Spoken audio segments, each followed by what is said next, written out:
What's up, Jeffrey? Nothing. How you doing, man? I'm doing good. Man. Yeah, just man, we were talking about it a little bit backstage, but man, this holiday, man, the summer went out with a bang, man. The temperatures for this summer, they were wicked over here in Michigan, man. We got up to like 95, 94, 95 one day, and then with the heat index and humidity, and the real feel was like almost 100. You know, at the end of August, that's unheard of in Michigan. Like the last week of August, like wow. Wow.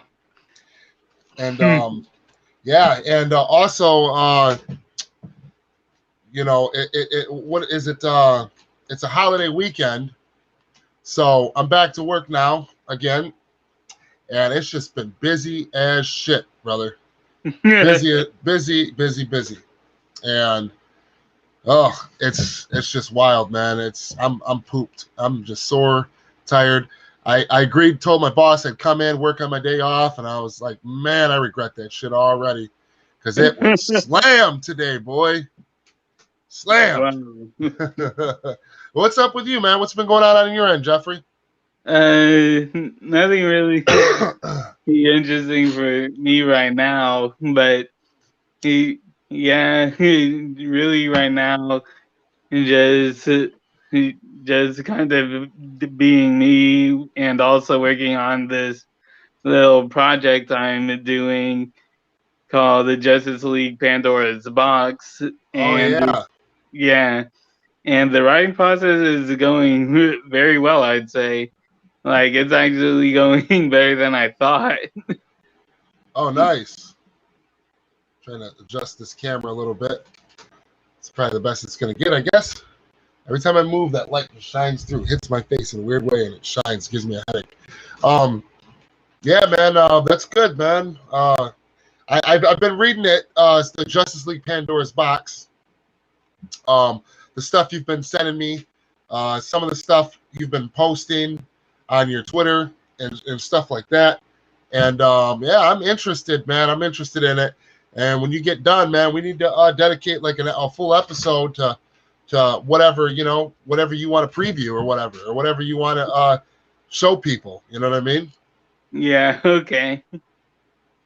So let me know whenever you get far enough in the writing process, or you know, or you know, the creative process that you're ready to do something. Let me know. We'll put something together for that.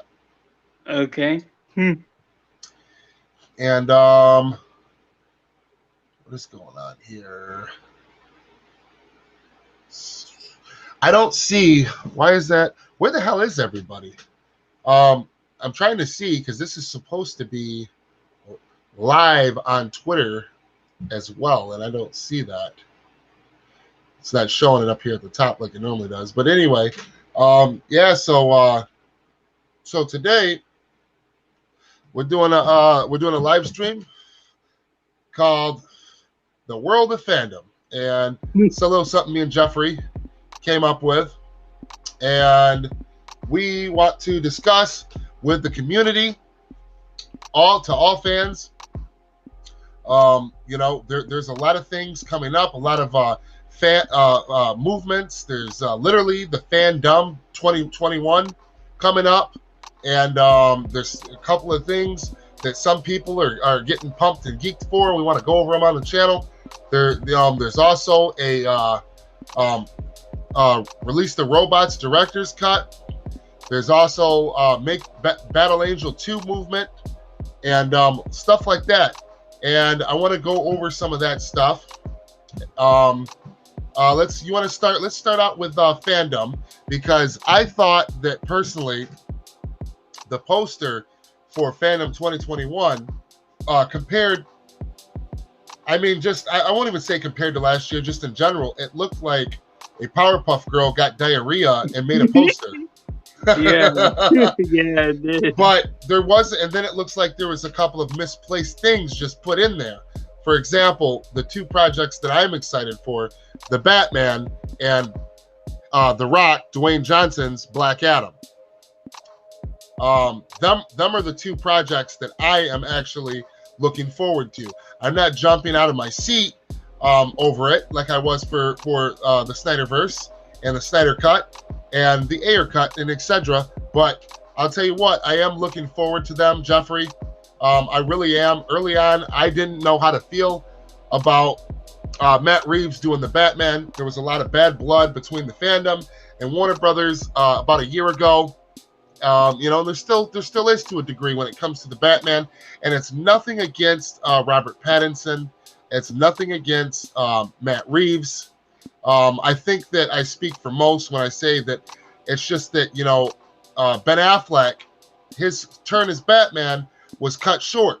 Mind you, this is before the Snyder Cut was released too, when there was all this rage and aggression and mixed feelings, and it still exists. But I would like to think that it's not it's not as bad as it was. I for one have came around, and I think the way that you got to look at it is you got to look at it like this, okay? Jared Leto, a lot of people have mixed feelings about Jared Leto's Joker because they haven't seen the Ayer Cut, so you can't blame them. You can't blame him, man.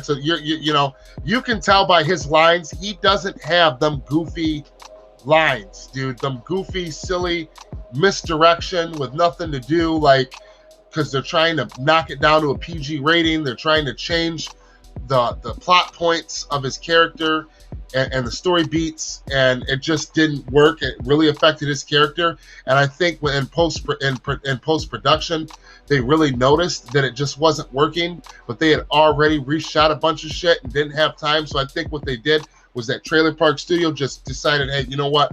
Let's remove as much of him from the movie as we can. We don't got time to fix the shit or worry about it. And I'm thinking nowadays that's what happened to his Joker. And when people see the Ayer Cut, it's gonna surprise the hell out of them.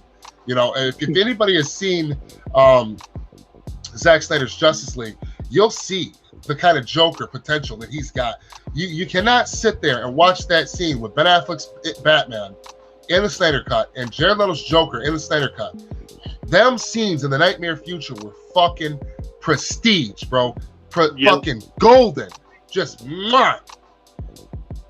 Chef's kiss, like the truth says. Truth 31. And just that 5-minute scene of just Jared Leto's Joker and Ben Affleck's the Batman just talking to each other. Just those 5 minutes is really the best Joker performance that Jared Leto has given. And that's the thing too. I remember someone asking Zach on Twitter when the first Joker Snyder Cut image came out. Someone asked him, "Hey, what continuity are you going to be using for Jared Leto's Joker? Are you going to use the Suicide Squad cut, or are you going to use the Studio Squad cut, or are you going to use the Ayer Cut continuity?" And he said that he's going to use David Ayer's original script and his original, and Zach actually replied basically, "I'm going to use the Ayer Cut continuity." So the thing that a lot of people don't realize is he's using the Ayer Cut continuity version of the Joker, which I think that says to me that Zach has seen the Ayer Cut of Suicide Squad. Oh, I'm sure he has. just like I'm sure that David Ayer's seen the Snyder Cut before we did. Yeah. It wouldn't surprise me if Zack Snyder was shooting messages to David Ayer when they were filming it, like, bro, check this shit out. You got any pointers? You know what I mean? What do you think about this? You know what I mean? I'm sure Leto and Snyder were both in contact with him while they were filming that. Like, don't say nothing to no one yet. The fans are gonna freak out. Check this out, bro. You know what I mean? I can only imagine. And that's the cool things, like behind the scenes things that, like, me as an ordinary person that I wish that I could be present for. You know what I mean? Just like, what a cool moment that would probably be, just to be around that. I'm Shri K. I'm Shri K. What's up? Got Amsterdam K in the building.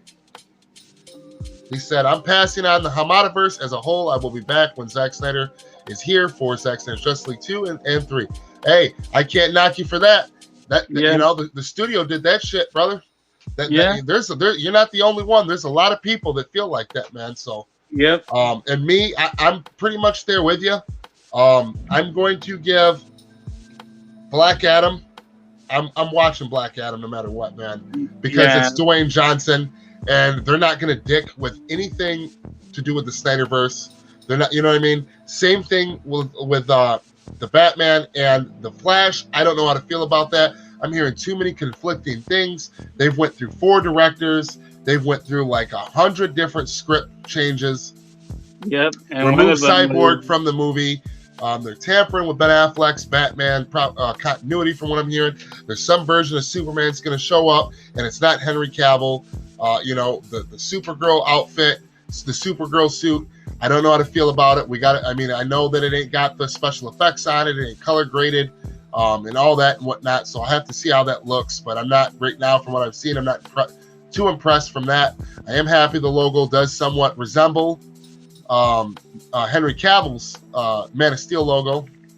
But other than that, you know, and then I'm hearing about the Reverse Flash, that they're not doing that. They're gonna like take inspiration for it and make the Reverse Flash like not the Reverse Flash, just an alternate version of Barry from the multiverse that's a piece of shit or something. I don't fucking know.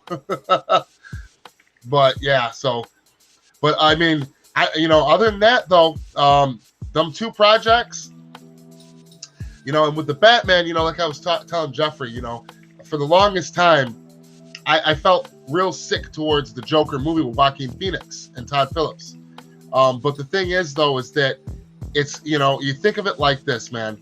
It didn't do what the Suicide Squad did. The Suicide Squad tampered with the universe, tried to soft reboot the universe, fucking with the continuity once again.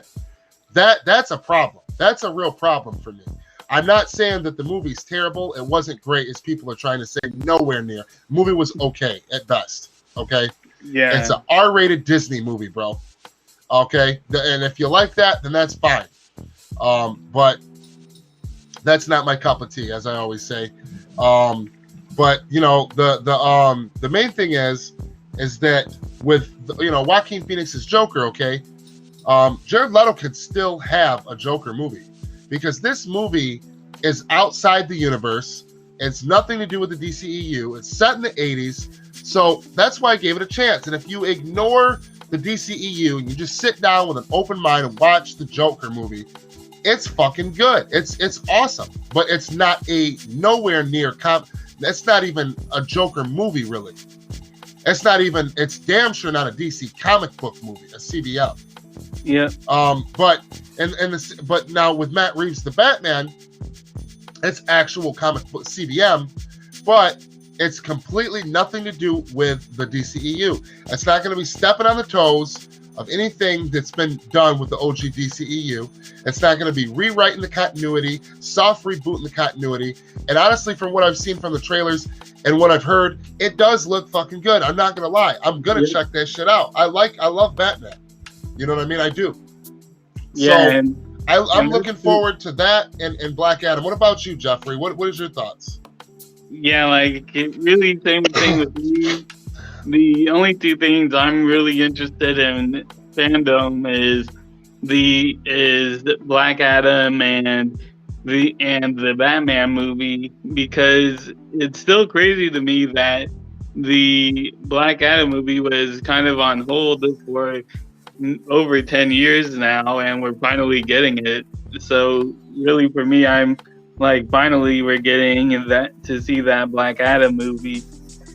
So just to that, waiting for it, and to know that it's always been on hold, I'm definitely gonna watch it.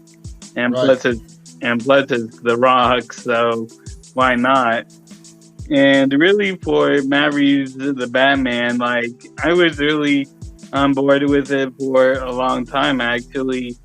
Like, I was the same thing with you, kind of iffy about it at the beginning when I found when the announcement came that Matt Reeves is taking over the Ben Affleck's Batman, and then it was like, it's gonna be a completely its own thing. It's not going to include Ben Affleck and yada yada. See, but then I remember, like a few days later after that, I saw an article came out that someone asked Matt Reeves, "Hey, what continuity are you going to do with this Batman?" And Matt Reeves just flat out said, "This is not going to be in continuity with. This is not going to be in continuity with the DCEU. This is going to be its own thing. I don't want to mess up with what Ben wanted to do." So, yeah, with that, I was like, okay, I'm on board. And then when we saw the first trailer, I was like, oh yeah, this is definitely something I'm interested in. Yes, exactly. And and another thing is that this is one thing you have to respect about Matt Reeves. Okay, and it's something that for some reason we couldn't get from James Gunn. Not all his fault. A lot of it was the studio pressing for him to do the sequel and all that, yeah. And he was in a bad place, a hard place. Just had got fired from Marvel for, we'll say, irresponsible tweets at best. On the darker side, maybe quite concerning tweets, like hide your kids tweets. Yeah. No pun intended. But anyway, I think that was really the studio pushing for that. So I don't even really want to bash on Gunn that much. But my point is that what I gotta respect though about Matt Reeves, okay, is he thought to himself, all right, the Batman that we're doing, the studio don't want to do Ben Affleck's Batman. They don't want nothing to do with that dark and serious shit anymore, at least within the Snyderverse. So when Ben dropped as director and Matt Reeves took over, and then Ben decided, you know what, I'm just, I got a lot of serious problems going on in my life. I'm not geeked about doing the movie anymore because they're not going to let me make the movie, the Batman I want to show you. So fuck it. Matt Reeves knew, okay, he knew the fandom, and he respected the creatives that created the DCEU. So he decided, well, if I'm going to do a Batman movie without Ben Affleck, that's going to make a lot of people pissed off. And what's going to piss them off more is if I try to come in and fuck with the continuity and disrespect the creatives that work so hard to create this universe. So what I'm going to do is I'm going to make my entirely original take on Batman set, and it's its own fucking thing that don't have jack shit to do with anything else. That way, down the road, if Ben ever wants to come back as Batman, there's nothing preventing him from doing so. On top of that, I don't have all the fans pissed off at me that everything they know and love came to an end and I was the one that destroyed it. When it would be better for me, I'm thinking as Matt Reeves. He that's how you know that Matt Reeves, he thought this shit through, man. And and on top of that, who wouldn't want to just do their own original take? Yeah. I mean, what's hard is when you have to stay in continuity with something and you're not Marvel. And you still want to do your own thing, but then it's like you kind of can, but kind of can't at the same time. You got to walk a real fine line to make sure that you're not tampering and fucking shit up that's been established. You know what I mean? So yeah. It worked out better for the fans. I think it worked out better for the studio and Matt Reeves. The only instance where something went right, in my opinion, with a bad situation, which was losing Ben Affleck and him having his fucking Batman movie. This, with the Batman, is the best outcome that we could have gotten. Yeah. Given what happened with the studio, the people that were in charge at the time, the fact they're like, no, we are not doing anything more Snyderverse at that point in time. This is the best outcome. So you have to respect Matt Reeves for that. And on top of that, because of that, I can go into this movie and watch it without being pissed off, and I can sit back and really be a DC fan and just enjoy some Batman, bro. Batman's the shit. Yeah. So I think that's awesome, and they did right by that. Okay. Dr. Fate's in the house. What up, Dr. Fate? And I didn't read that comment. She said Zack Snyder will probably have a different Supergirl because why would he even use people from Hamadaverse? Yeah, if Zack wants this, and the thing is too is that we don't know how far they're going to go into this multiverse bullshit. She could not even be supposed to be the Snyderverse's Supergirl. She could be like Earth 23 Supergirl.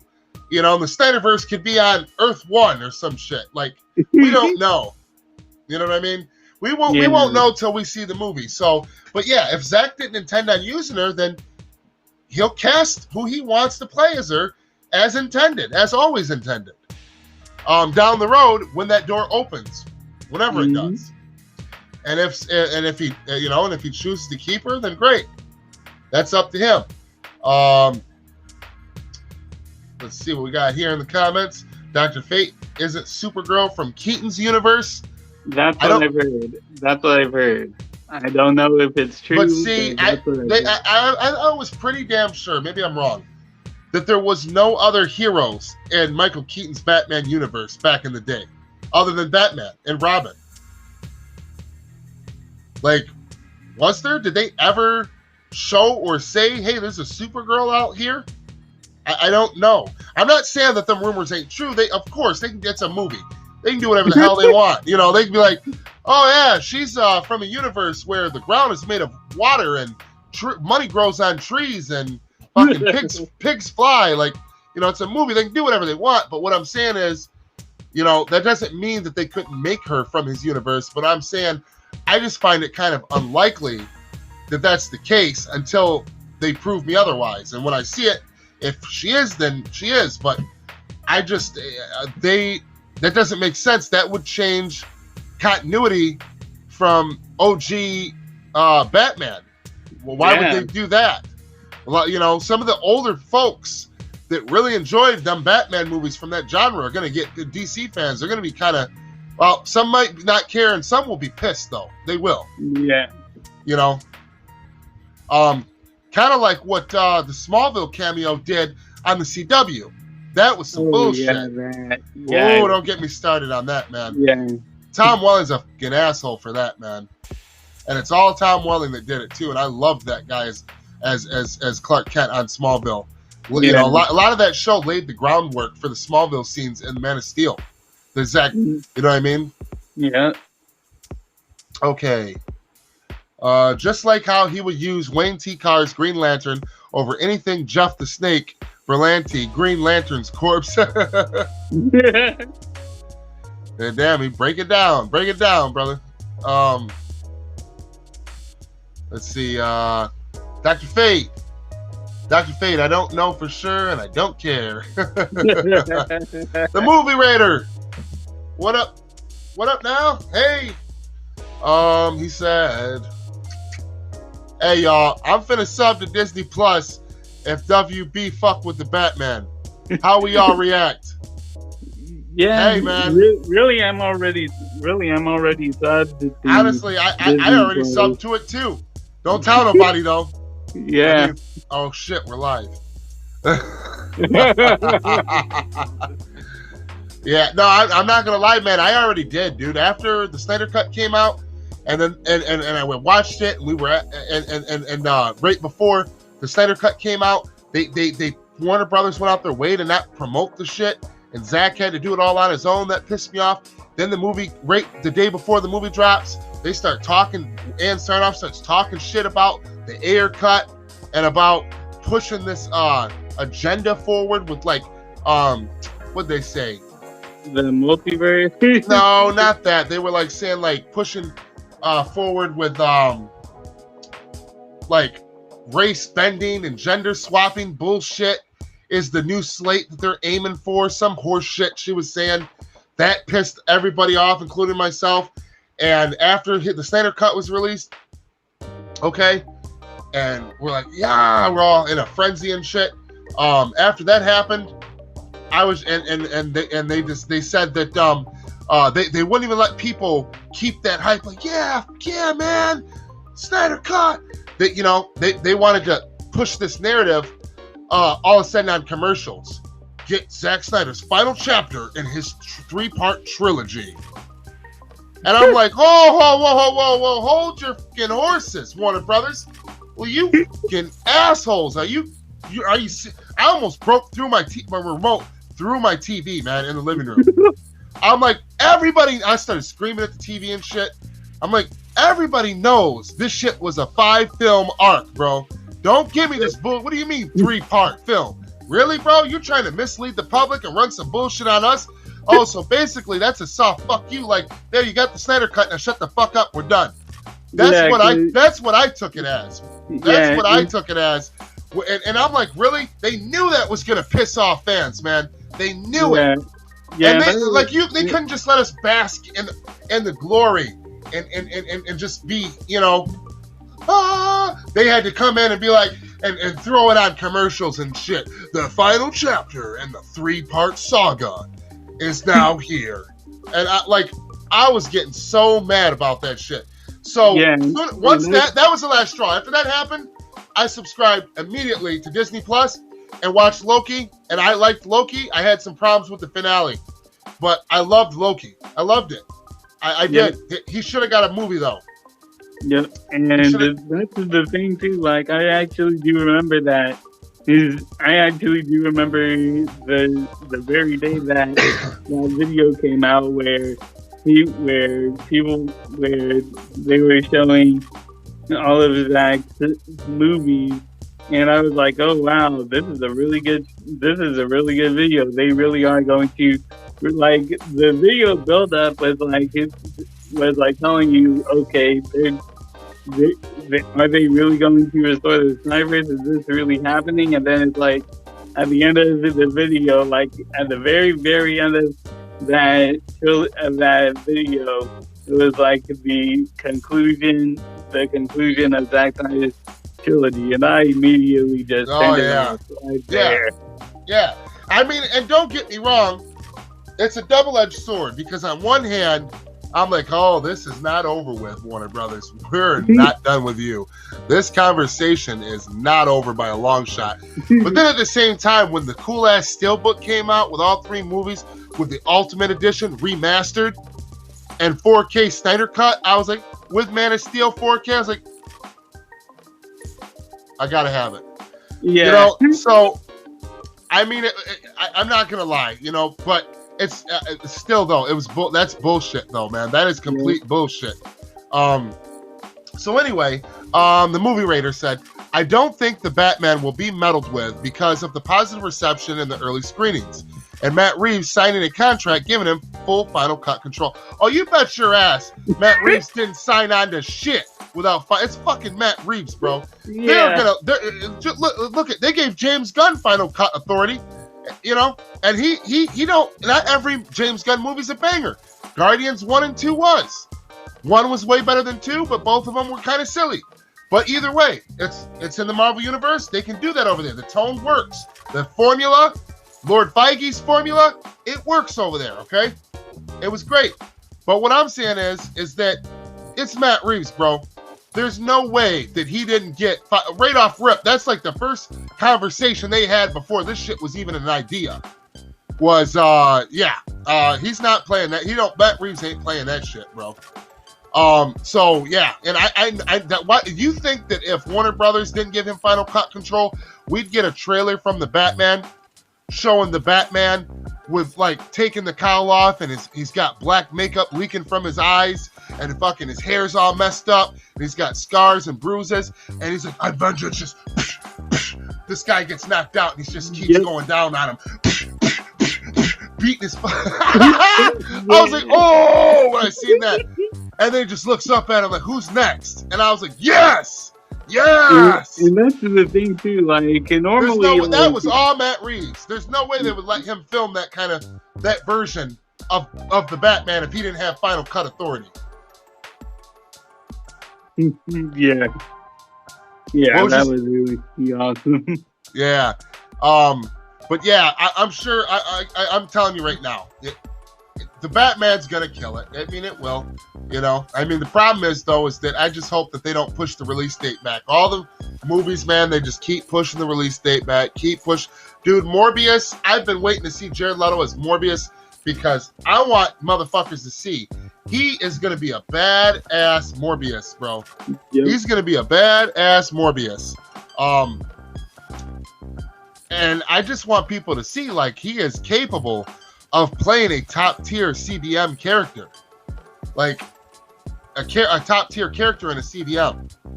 And he's going to kill it, bro. Yeah, I was so depressed when they pushed back Morbius 2 different times now, man. Same thing with Venom 2. All right. Schumacher cut and Ayer cut shall be announced. Yes, sir. Release the Ayer cut.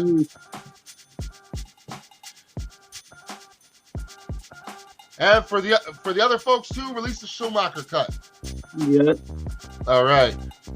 I'm Shri. WB are so pathetic. They're race bending and gender swapping like crazy.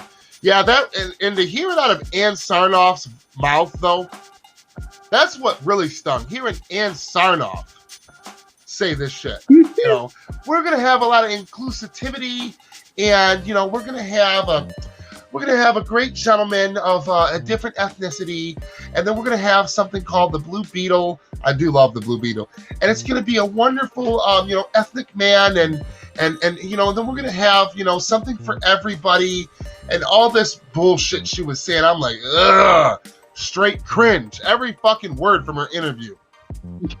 I'm like, man, somebody get this bitch off the microphone. Okay. Okay. The movie writer, Tflame, Toby Emmerich, and Ann Sarnoff promised to Timothy Chalamet, I can't say that, on camera today. They will, what is it? Timothy Chalamet on camera today. They will do Dune Part 2, but still no word on Zack Snyder's Justice League 2.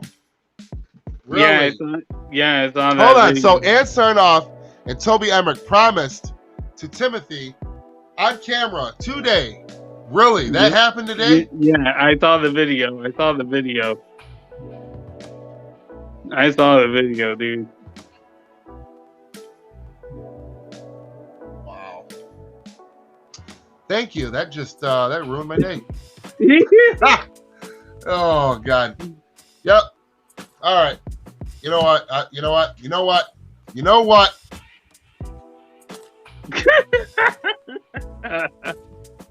Well, until okay. Yeah. No, I'm just kidding. Anyway.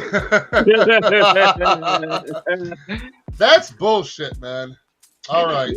Yeah, really glad for Timothy and Dune getting a sequel, but yeah, that's messed up. Let them do their bullshit strong arm, because everyone knows how that will turn out on their box office. And I even think Aquaman 2 will not make $1 billion. I do not think Aquaman 2 is not making $1 billion this time. Yeah, it's not. Okay, for one, COVID. For two, Amber Heard. Right there, you're not getting. I don't give a damn what happens. You are not getting $1 billion out of Aquaman 2. And that's not, and that's even if it's a badass movie and it lives up to the first one.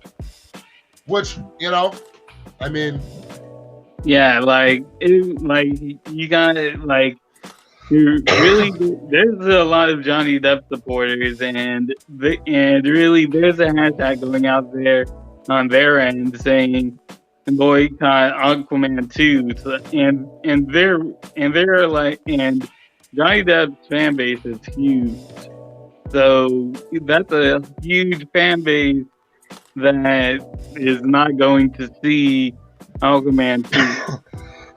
Yep. And like we've talked about before on this channel, everyone went and saw Aquaman because it was Jason Momoa, and Jason always mentioned that Aquaman takes place right after Zack's cut, when it was still a pipe dream. So that alone, him having that kind of love and respect for Zack, acknowledging there was a Snyder Cut before any other actor would, and then him talking about what he did in Zack Snyder's cut, you know, talking about pounding the bottle, hopped in the back of the truck and rode off, and then boom, it basically takes off right after them events in his movie. All of that shit, and him saying, release the Ayer Cut, baby! All that shit helped, okay? And for two, Jason Momoa is Jason Momoa, bro. It's fucking Jason Momoa, bro. And on top of that, that's Zack's boy. So that's why everybody was on board. And it had James Wan directing it. James Wan, okay? Good ass director. And for two, or for three or four, I don't even know how many points I just made. But for two, on top of that, you know, James Wan didn't push this, oh, well, what we're going to do is, you know, well, that was great what you liked, but let's take that and we're going to change a few things. We're going to color it up. It's going to be great. We're going to change the third act to a giant pink starfish. Fatal J, what up, Fatal J? Let me know if you want. Let me know if you got a minute, man. You can hop on here. I'll send you the link. Bet money if WB did interfere with Aquaman 2, the giant starfish would have been the final boss. But you know, all them factors work towards Aquaman's movie that did nothing but push that movie forward. And see, and this is what WB should be taken into consideration. They should have people in the room that they are consulting with that knows their shit more than they do, and tell them, this is what you need to do from now on. You need to make shit that is going to get all of the fandom excited. You can't leave out one side or the other, because without the fandom united, the movie is not going to do well.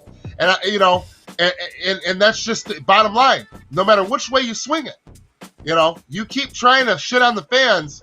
How's that turning out for you? How's the last fucking 4 or 5 movies done? I'm not even gonna go there. I'm not even gonna go there. You know what I mean? Yeah. All right, and let's see.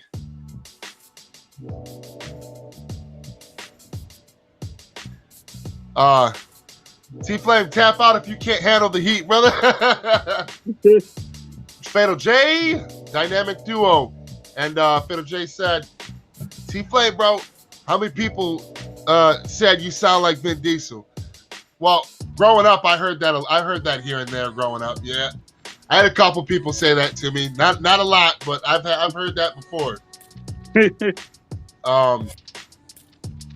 Honestly, I take it as a compliment. I always thought The Rock and Vin Diesel were the shit growing up as movie action stars, man. I love their movies. Vin Diesel, I love Pitch Black. I love that shit, man. And Chronicles of Riddick. First one was just anyway, all right. Let's see. The movie Raider. Aquaman 18 ain't what we were supposed to.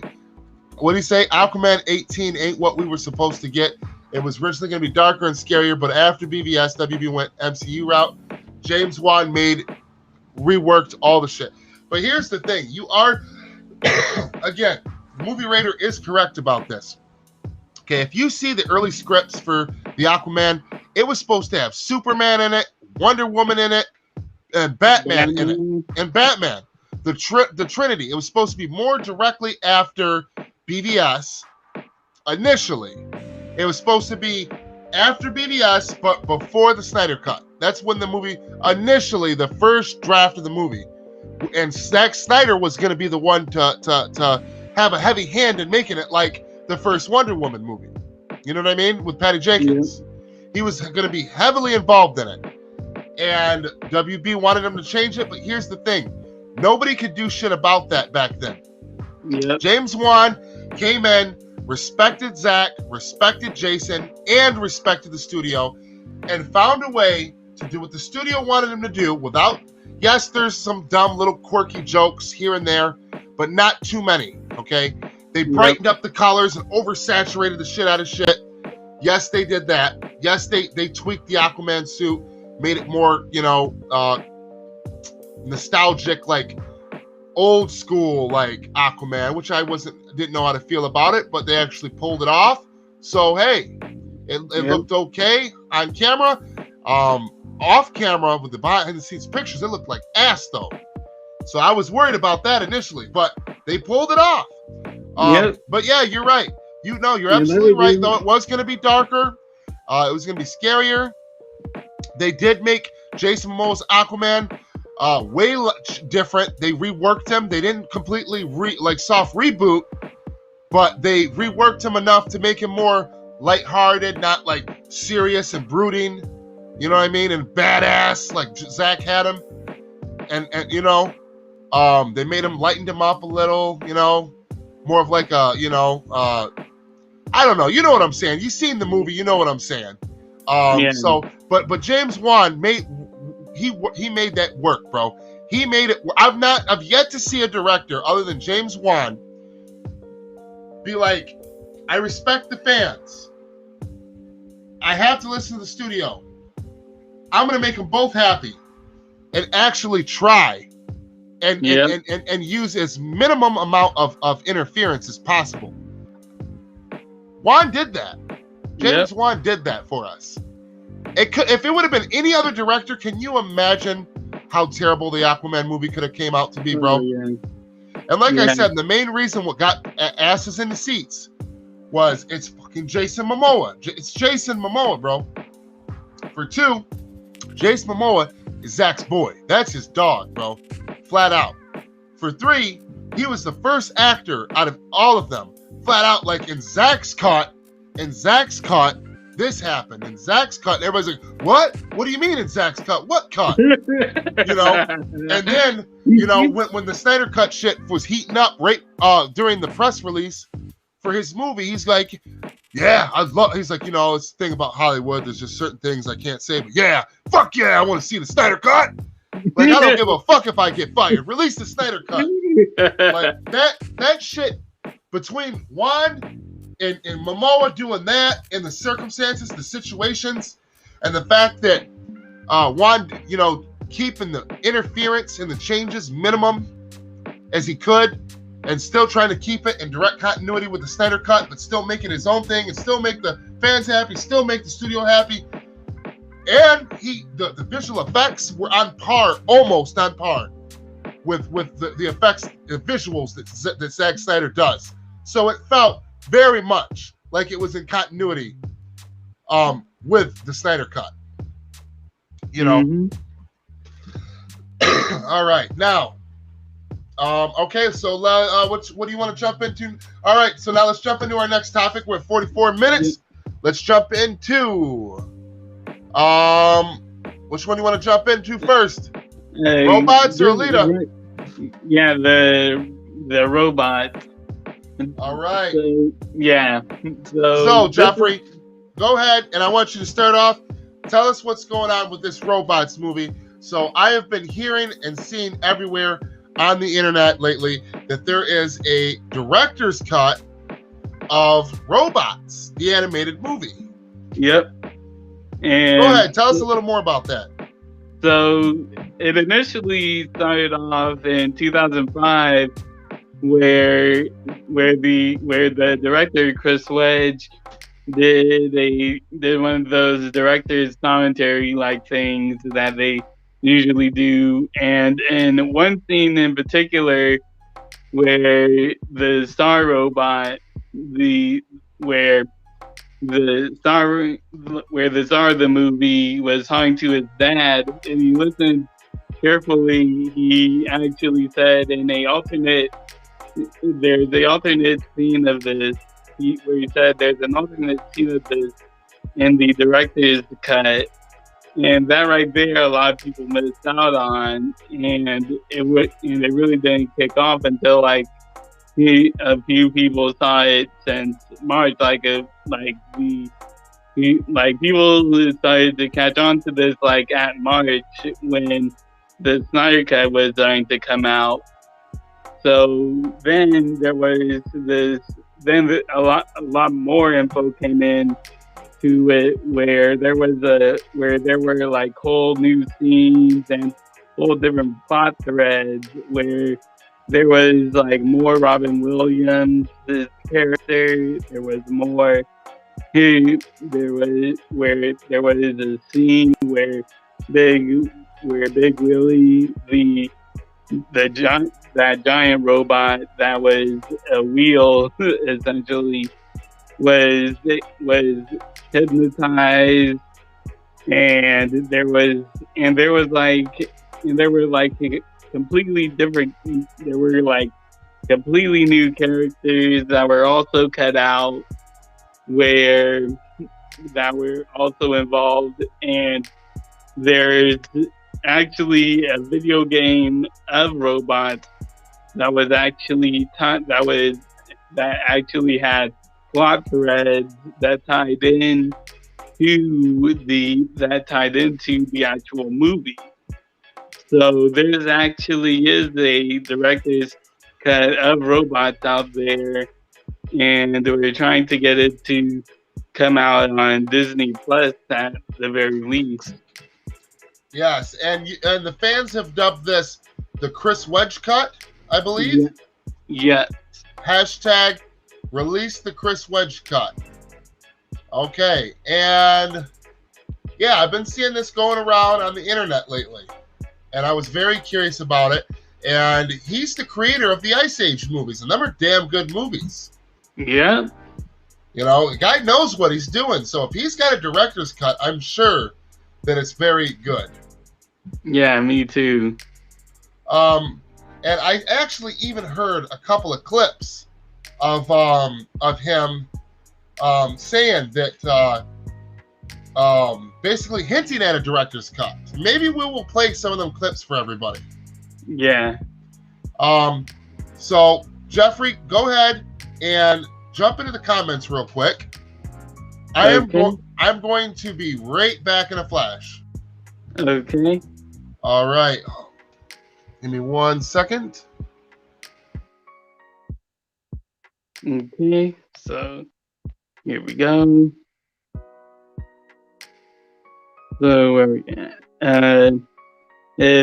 So the movie reader, if Zack Snyder's Justice League trilogy happened according to plan, Dune wouldn't be happening right now, because Zack Snyder's Justice League would have been their $1 billion franchise. They drop all of their money on. Really, I don't know about that. I think Dune still would have been in production. So yeah. But yeah, they really did drop the ball on getting rid of Zack Snyder's Justice League trilogy. Although I don't like what Birds of Prey was selling from the start, I support Cathy Ann to get her cut of Birds of Prey out, since she said she had little to no control over the final edit. Yes, I do support the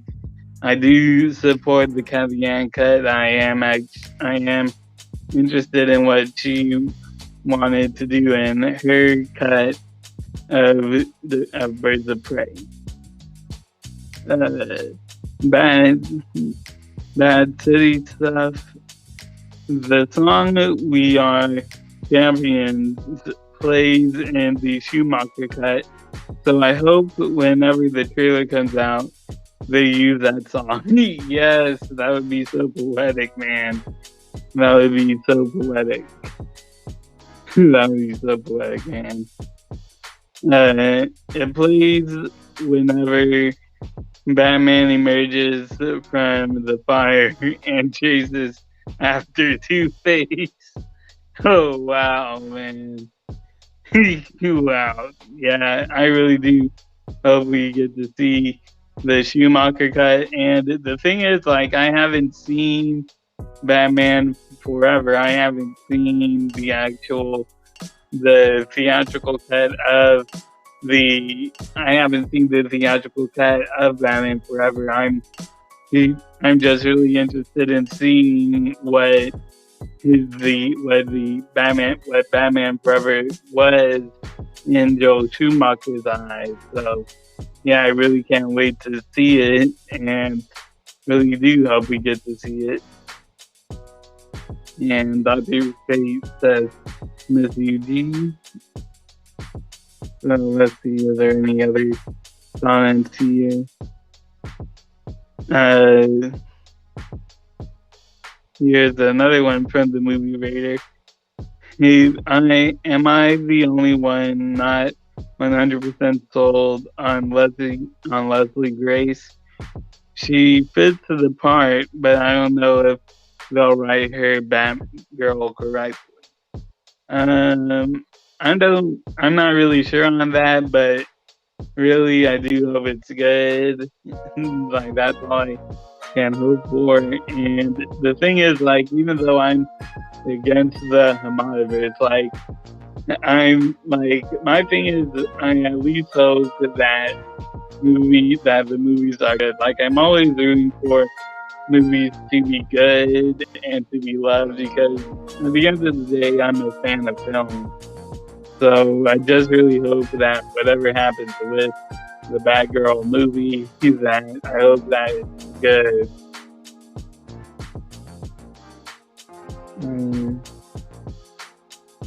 The Batman should come out in June. This is the Movie Raider, by the way. The Batman should come out in June. Batman should be a character who rules the summer. But when BVS came out in March, it felt kind of unnatural. And really, to me, I think it was kind of fine. But yeah, I think for you, it did feel kind of unnatural. But really, Zach usually does put his movies out on March. So it's really kind of a Zach thing than anything else. Because, yeah, Zach usually does put his films out on March.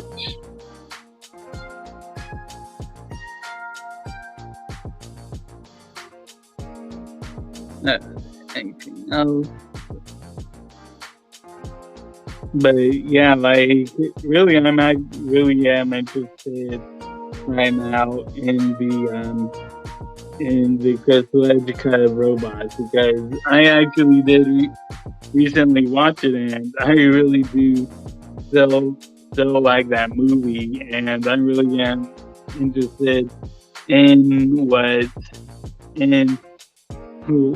Chris Wedge did in his original cut, original cut of the Robot.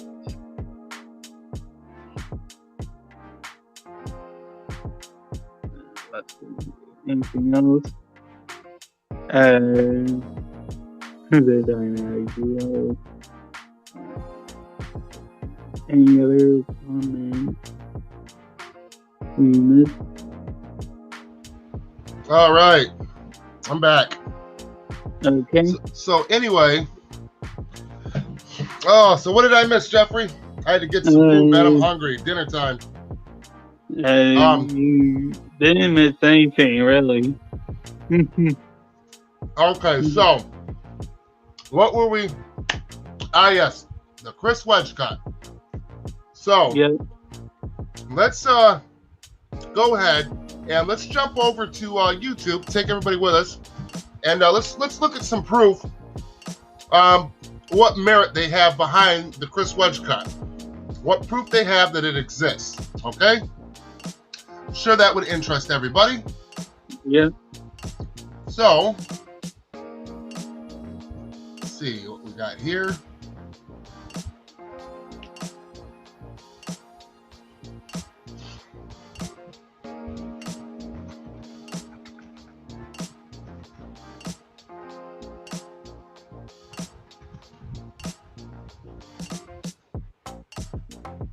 Robots director's cut teases. All right. How long is this one? All right, here we go. Hold on 1 second, guys.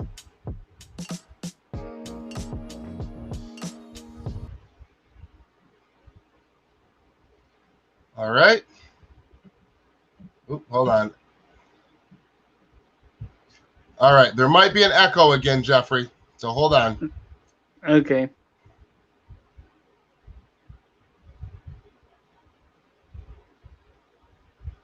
Here that we'll see in the director's cut. All right, hold on. Hold on. I don't know why the volume is so low on this, but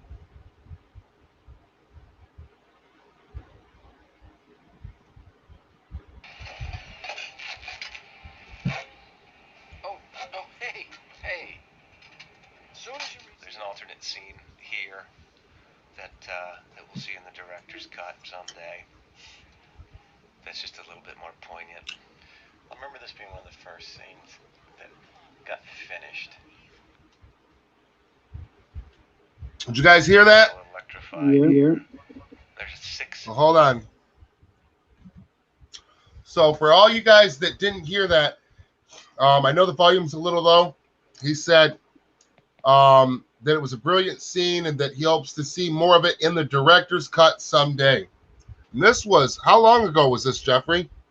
2005. Wow. All right.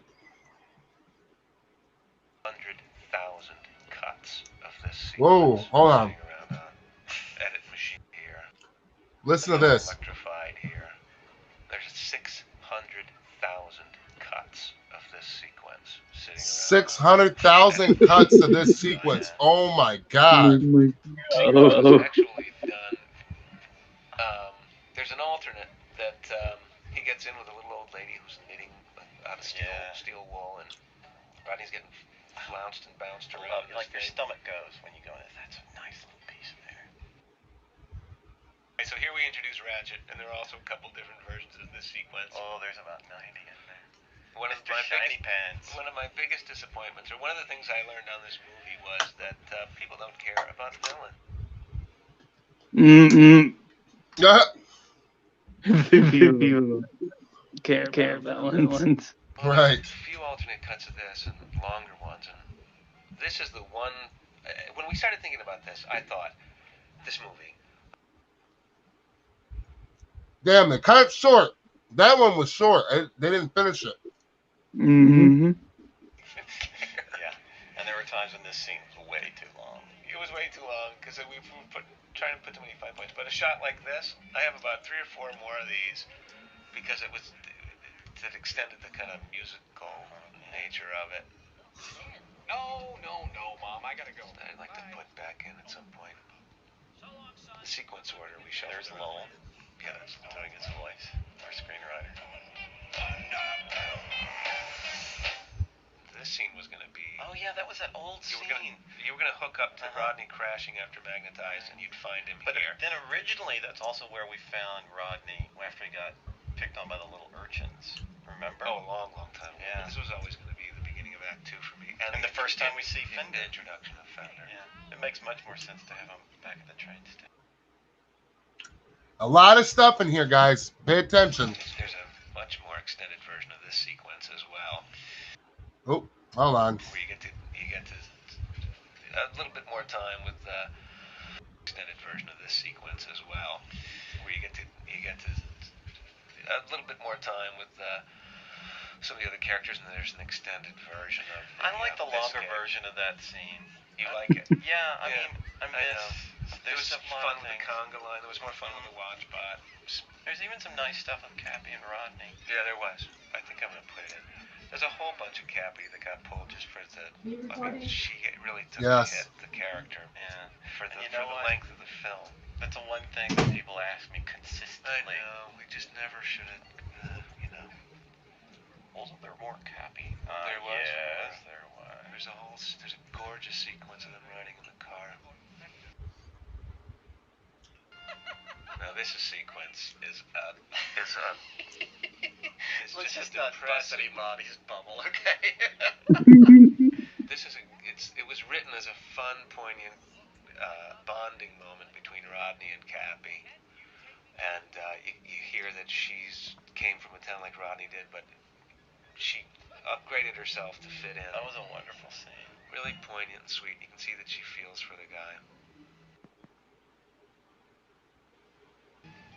Look at that. Hold on. My internet's acting screwy. I like it better. Go back again. I liked it better when he hit harder. Yeah, that'll go back in the director's cut. Director's cut. He said it again. Mm-hmm. And this sequence was animated one way and then rewritten and animated again. I don't even know if I could reassemble it the other way, but there was a much angrier rant between Rodney and Bigwell. Bigwell shows up to show off that he'd fixed the watch bot, and Rodney just lays into him. Rodney's still, in the original version, going to leave now. Yeah, but I like this version better. Well, it's just more straight ahead. Which is what we had a problem with. Yeah, I thought the other one was a little bit more edge on it. So the other one's a little bit more jarring. Yeah. Take that fish to the chop shop. Yep, hold on. Let me run that back a little bit. Internet's acting screwy, guys. I apologize. Different version of all this material. That was one of my favorite sequences. Whoa, did I go way back, or Whimpering in the dark and gasket is this right? With Dr. Fayas, man. I hope that's Let me go back one more time. There's also a different version of all this material. That was one of my favorite sequences where he's whimpering in the dark and gasket comes in with Dr. Fayas, man. I hope that's going to be in the DVD? Yeah. No. I'm going to hold it back and put it in a director's cut. There you are? But it's such a creepy scene. It's very good. That's creepy. So there's a darker, more serious cut of this movie. Mm-hmm. That's a nice shot. Things look sunnier in here. Yeah. That's one. Rodney's back. When you see the director's cut, you'll understand Gunk a little better. You'll hate him more. When you see the director's cut. He was so sure they were making a director's cut back then. Yeah. Worse than Madagascar. Wow.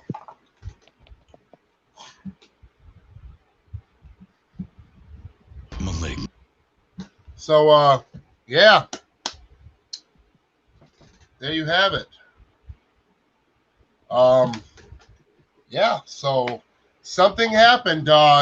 Sounds like he was promised a director's cut by the studio. And something clearly happened, and that never happened. Yep. Sounds like there was a lot of different shit, like a whole different movie somewhere in there. There's still not on my end. What'd you say? Oh, hold on.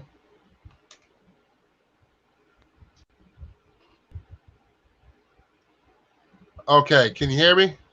Yeah, I can hear you. All right. What'd you say was going on your end? It was an echo. The echo. Yeah.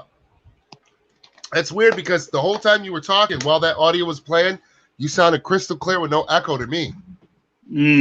That's so weird that it picks it up only for the people watching. But like when you're talking to me and we're streaming, it don't do it. You can't hear it and I can't hear it. That's weird. But anyway, so yeah, so clearly something happened. What animation studio was this back then? What year was it? It was Fox, and it was 20th Century Fox and Blue Sky. Blue Sky.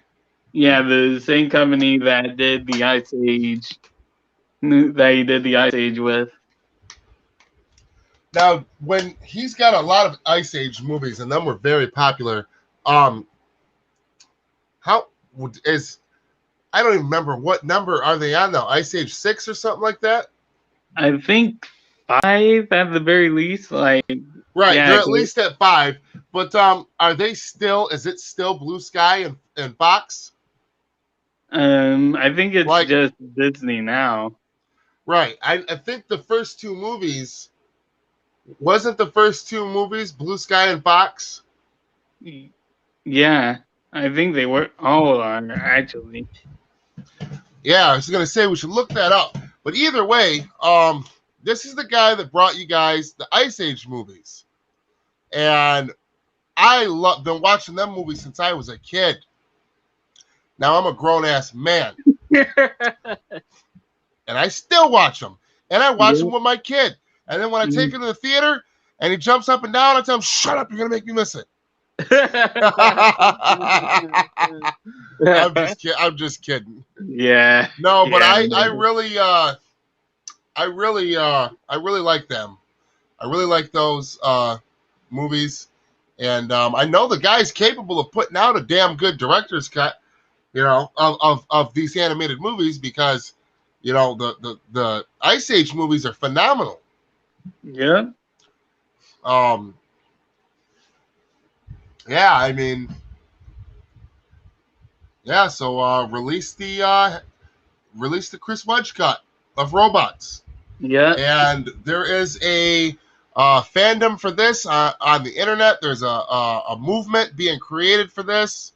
I forgot who they said the first guy was to create, who's blatantly making it very clear that, according to him, he was the first one ever to create the hashtag release the Chris Wedge cut. So if that's true, props to him.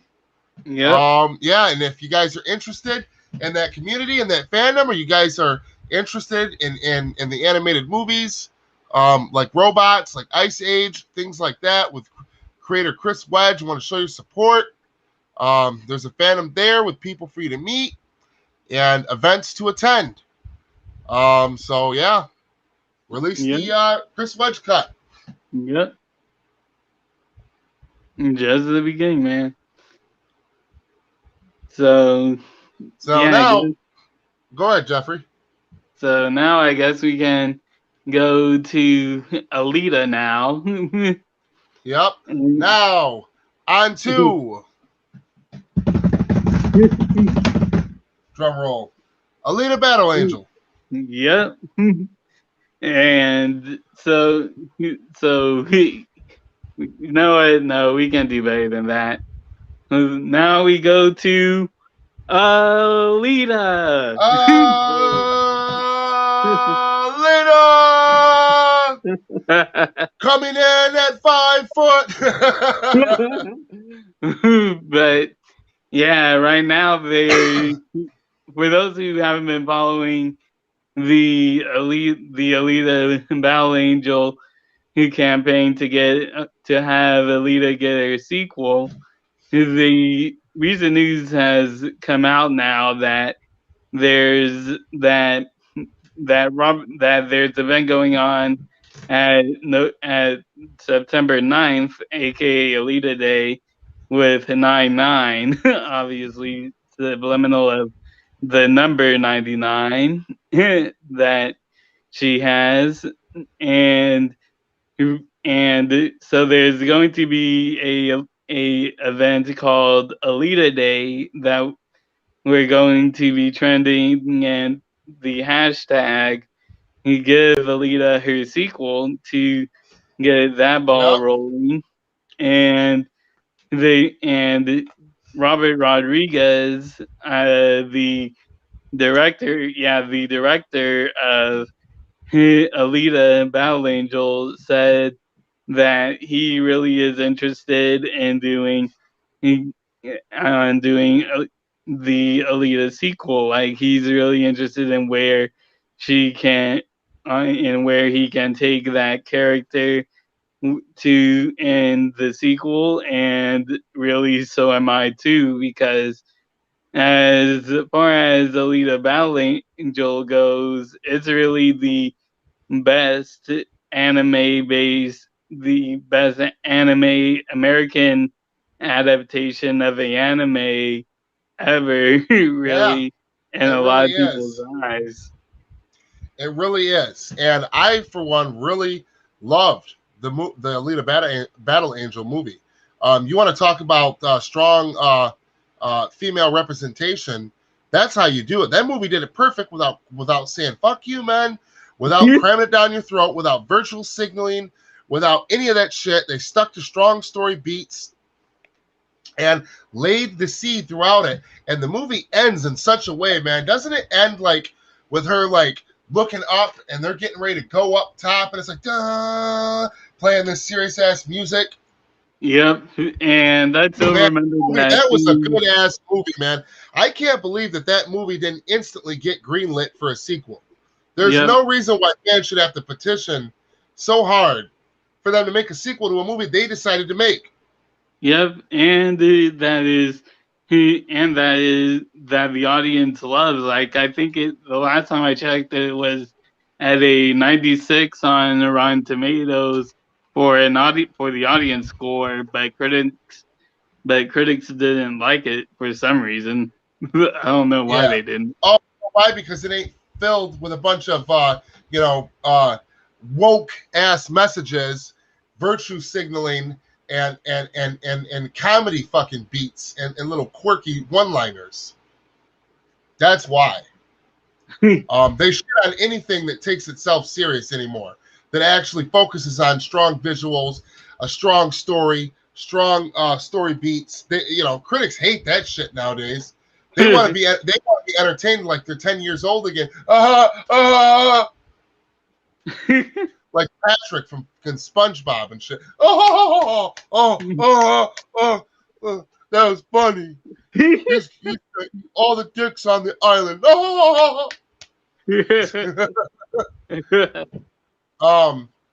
But no, and there is an official Twitter handle for Make the Alita Battle Angel sequel, right? Yeah, it's called Alita Army. Yes. So you guys can another fandom, another part of this movement is we are also supporting and encouraging the Alita Battle Angel community, the Alita Army, and you can join that if you want, if you're interested in that. I loved it, and I, for one, hope that they get that sequel made. I really do. I'm trying to see. What would it be called? What would it be under? Like their extra Twitter handle name? And Alita Army.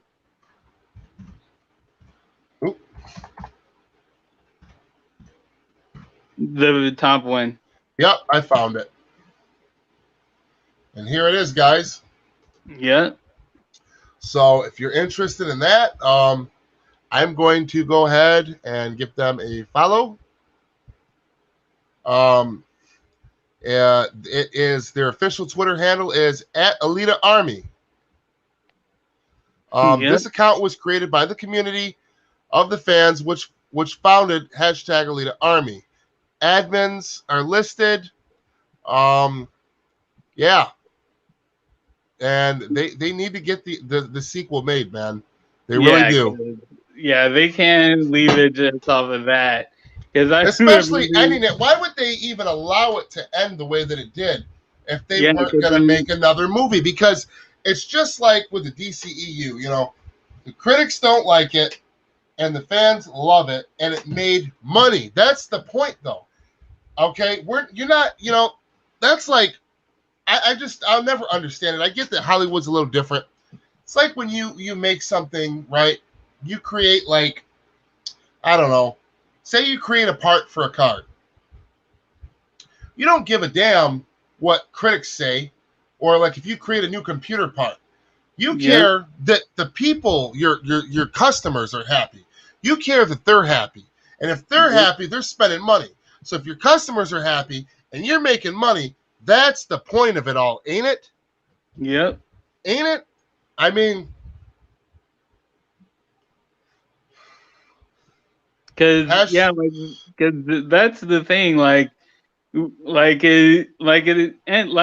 The final shot is Alita holding her sword up to Zalem, saying "I'm coming for you next," and there's not a sequel for that.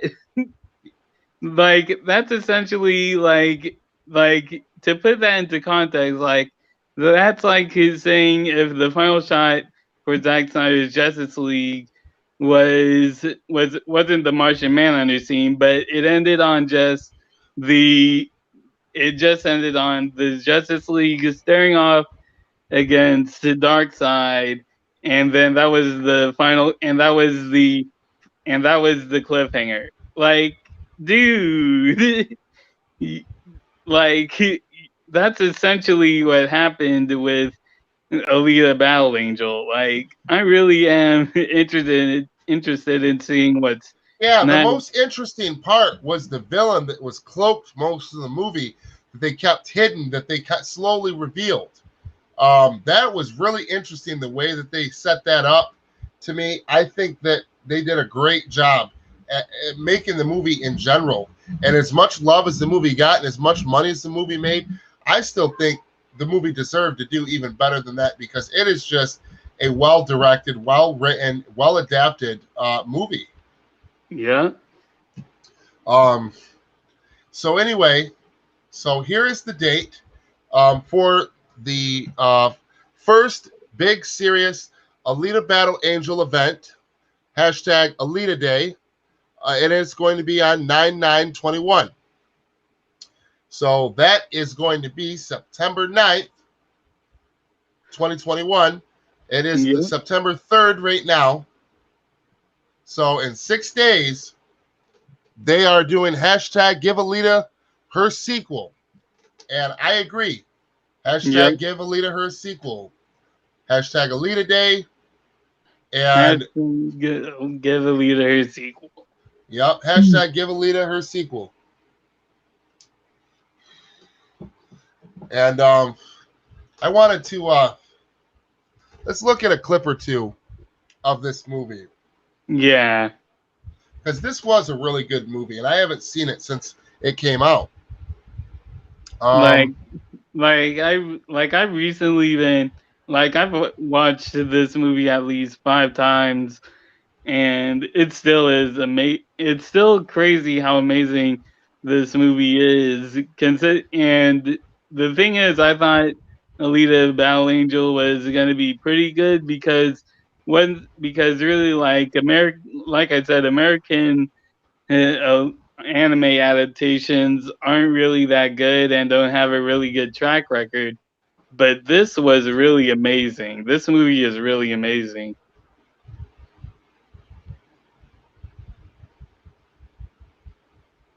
All right. Yes, it was really amazing. All right, we're doing the audio, so try not to talk too much on your end, Jeffrey, because for some reason this software likes to echo on your end anytime we add volume to the video. So. Okay. Yes, Dr. Fate. Yes, I did. You already know I did. You might mess up. You know what I'm talking about. You gonna take that, Japan? And what could I learn from a loudmouth pretty boy who spends all of his money on his face? Oh. Maybe I'll pull your arms and legs off. Roll your head around in the street. Maybe that'll teach you some manners. You might mess up your hair. You gonna take that, Japan?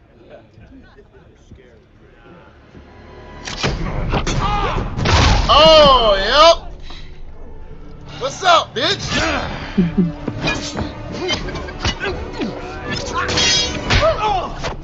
Oh, what's happening?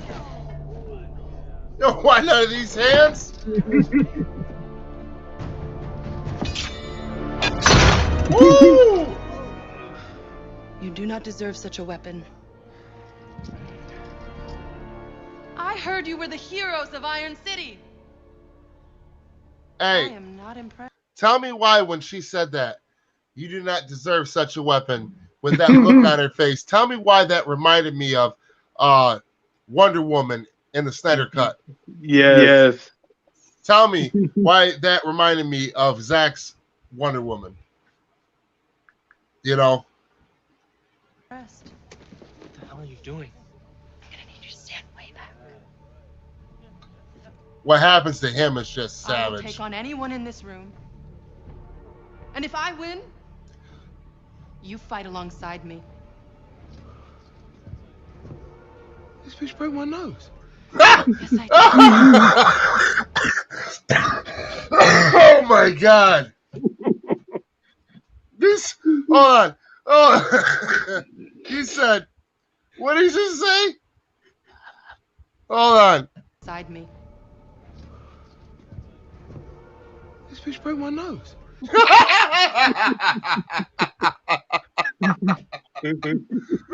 Oh, see that now that's funny. That's non-forced humor.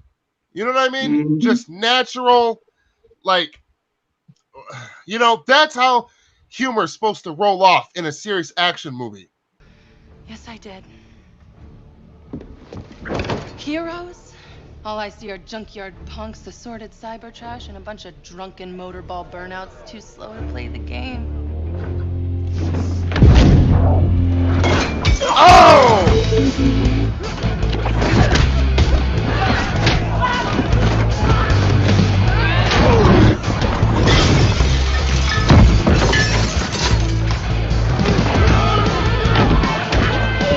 Oh, oh, oh!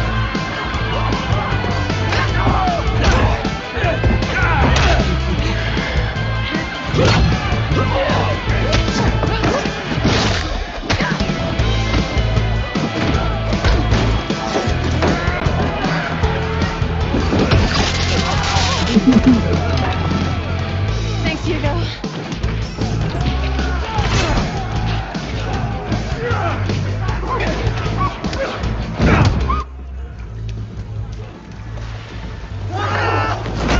Oh no.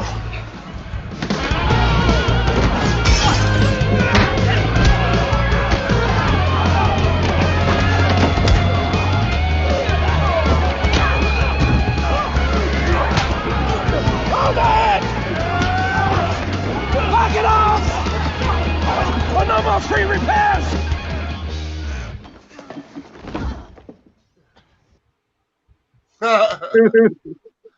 Oh, you see, y'all knock that shit off and no more free repairs. But From the director of. hold on. But no, man, it really is a great movie, man. It really is. DCEU Hall of Fame. What's going on, man?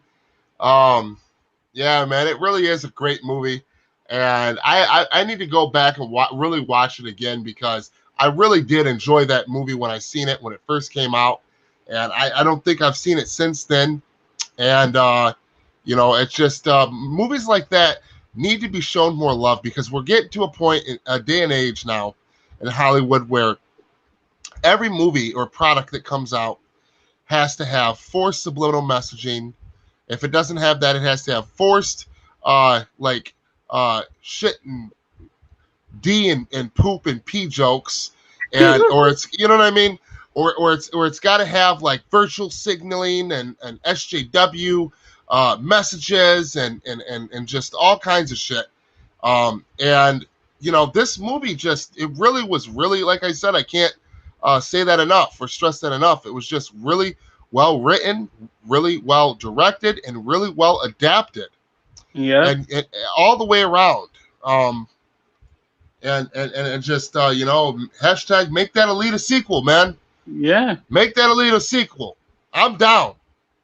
Yep. And DCEU Hall of Fame said, I love Alita. Yep. I hope they make Battle Angel 2. Me too, man. Me Just too. like, yep. He said, just like Man of Steel 2. Yep. Hell yeah. Yeah. And the Truth 31 in the building. What's up? Hey, He man. said, what's up, Strong Arm? What's up, Jeff? Hey. You know, I mean, it just really, man, I want to, let's check out one more clip, man. We'll do one more. Yeah, one more. This one, we'll do one more, man. You know, it's just, you know, so there's a lot of stuff. You know, the point of this one is basically welcome to the fandom. You know what I'm saying? We've got a little bit of everything for everybody. The world of fandom. You know, we've got the Fandom 2021 coming up. A lot of projects on there that are just straight ass, in my opinion. But it's just not my cup of tea. But there's something for everyone. We got that. You know, we've got the Snyder Cut fandom. You know, we're also supporting and encouraging the Alita movement, the Alita army, and also this Chris Wedge cut of robots. Yeah. You know, these creatives deserve to get their vision, their true vision seen. That's what they sign up for. Yeah. On the dotted line. And they usually get, sometimes, not always, but sometimes they get screwed out of that by big greedy corporations. You know, and you know, and then you've got really great movies like Alita that are just, there's no other movie like it in its genre. You know, that's that well adapted, and on top of that, just written and directed as prestige as this movie was. And it's been how many years now since the first one, Jeffrey? Since the first Alita? 3 years. Yeah, 3 years now. About 3 years now, and there's still no sequel. Still no sequel. That's a damn shame. That's criminal. That's criminal. You know, and you know, good movies and good creatives that are trying to give you a quality product, they're a dying breed nowadays, guys. Yep. And if you don't want all this woke bullshit, virtual signaling, SJW messages, subliminal Illuminati messages, and all this other bullshit going on in Hollywood nowadays, in your movies, quirky poop and pee jokes and shit, like, this is what you got to do, man.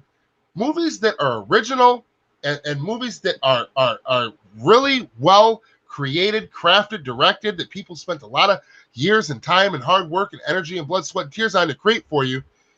You got to show them some, you know, show them some love, man. Show your support. You know, and let me see if I can pull up one more for Alita, because that was that was probably one of the. And where's it at? Oh yeah, the motorball scene. That I like that one. Yeah. Yeah. How you doing, The Truth 31? How you doing, brother? I was just checking out your channel the other day, man. Watching your new content. I love The Truth 31. Y'all should check him out, man, if you haven't already. He does a great job, you know, promoting the Snyderverse, sticking up for the OG DCEU, Zack Snyder, David Ayer, etc. And you know, and shout out to Truth for that intro for that last video that you did. That was hilarious. I was dying. But yeah. Yeah, his videos they crack me up, man. Some of the clips that are in there, man, I just be throwing me off. I'm like, damn, laughing my ass off. All right.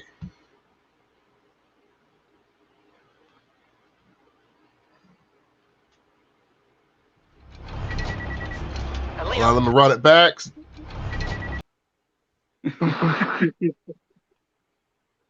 Damn. Director of the con. Anyway.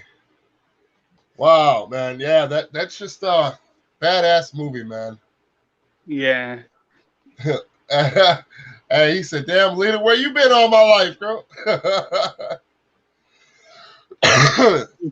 But yeah, so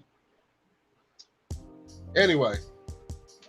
It's been a great stream though, hour and 34. If you're new to the channel, please subscribe. And everybody in here, please smash that like button for me and Jeffrey. And share this far and wide. Far and wide. Yep. Anyway, yeah, so we've got a huge fandom, a lot of love. If people want to join, if you are, part of the fandom, or if you're thinking about joining, there's all of this content for you, or even casual fans coming up for you to enjoy. And we wanted to go over some of that.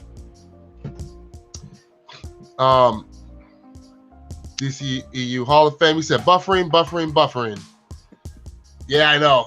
Yeah, I don't know why it was doing that. But there's a lot of well, I gotta go, man. Sorry to cut short out of nowhere, but yeah. No, that's all right. I was getting ready to end the stream right now. Thanks for joining, Jeffrey. I'll see you next time, brother. Peace. Damn, he said the stream got taken down. Wow, the stream got taken down. That's wild. The stream got taken down for showing a couple of clips from movies from over 3 years ago with commentary out of order. That's wild. So anyway, guys, we're going to end the stream now. So thank you guys for joining. Thank you guys for watching.